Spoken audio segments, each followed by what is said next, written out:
So many times we talk about whether or not we should sign our work. We really should. So much of my old work wasn't signed. The only way you know it's mine is because I had a certain style that was identifiable.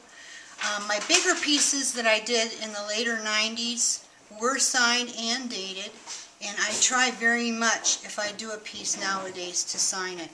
And there's a really easy way. A lot of times people think, oh, I need to go have tags made. And you know what? You can.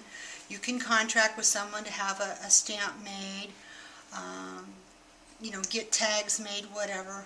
And you can, go for that. You're going to spend a lot of money, and there is an alternative. I've talked about this in one of my videos before, but I can never remember which one it is, so when you write and ask me, I can't help you. So I'm stepping it out. I'm going to show you how to sign your work with a simple Dremel engraver. I don't really even know if they sell this model anymore. I've had it for a long time. I'm about ready to buy a new one, so when I do buy a new one, I'll probably advise on the Bisou Boutiques Creative group at Facebook about what I got.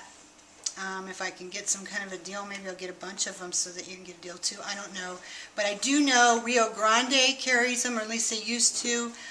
Tyler Tool online, you might find them there. They're a big Dremel sales place.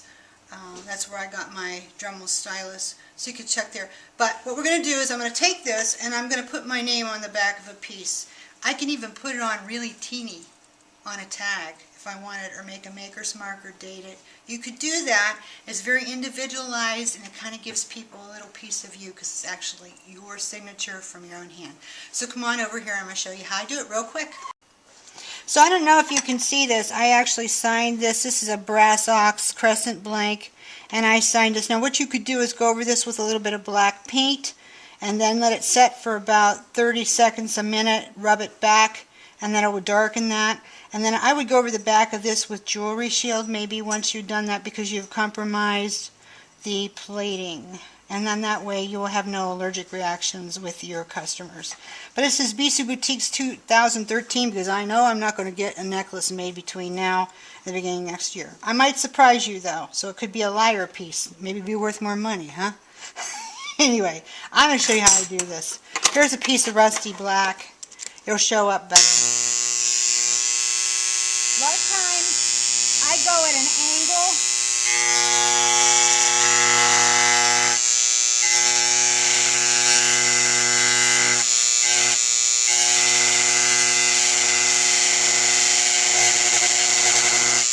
See, I didn't have enough compression on the one side, that's why it jiggled around.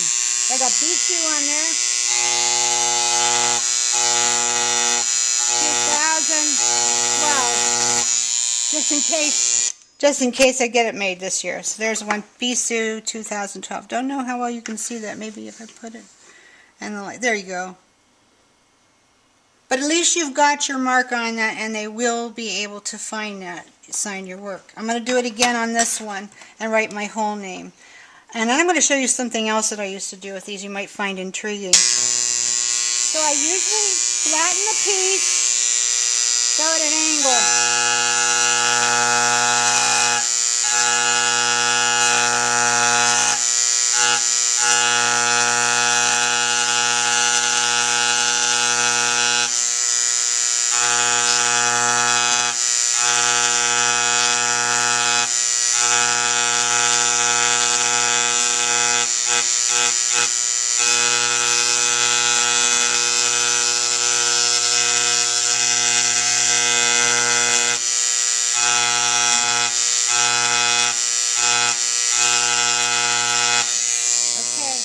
It's on there.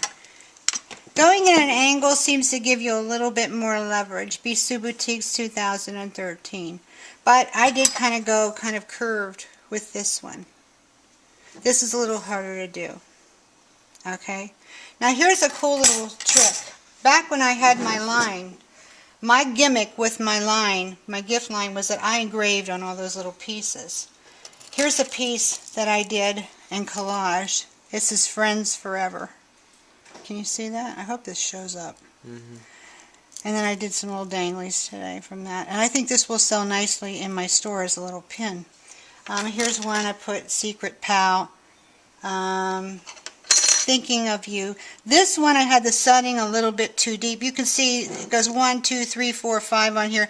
5 being the deepest cut, 1 being the least deep. I went a little too deep, and so that's why that came out so deeper, darker. These were all darkened with black paint, and then I diamond glazed over them. Here's one. It says Best Friend. This one I went a little bit lighter on here. And then I did the black paint, and then I also did a little bit of the vintage inks around the edge. And then I actually painted over the top with Jewelry Shield. Did you know you can use it for a lacquer? You can. Use it on the back, use it on the front. So now I'm going to do a little gift pin for you. This is brass ox, so you can go over plating. And I'm going to write on this.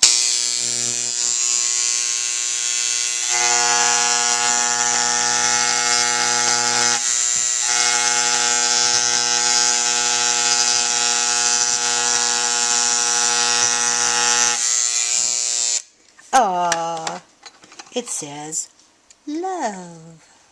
So I'll darken that with some black paint, let it set, wipe it off, do it again, wipe it off. Then see how you could use Krylon matte spray lacquer, you could use ice resin, which would be super, super cool. DG, which is also cool. You can use Jewelry Shield. Anything that will not make your inks or your paints run is fine to seal it. You should seal it. So, have some fun. Just go get some scrap brass and practice with your Dremel engraver. And pretty soon you'll be signing your own work too. And who knows what you'll come up with.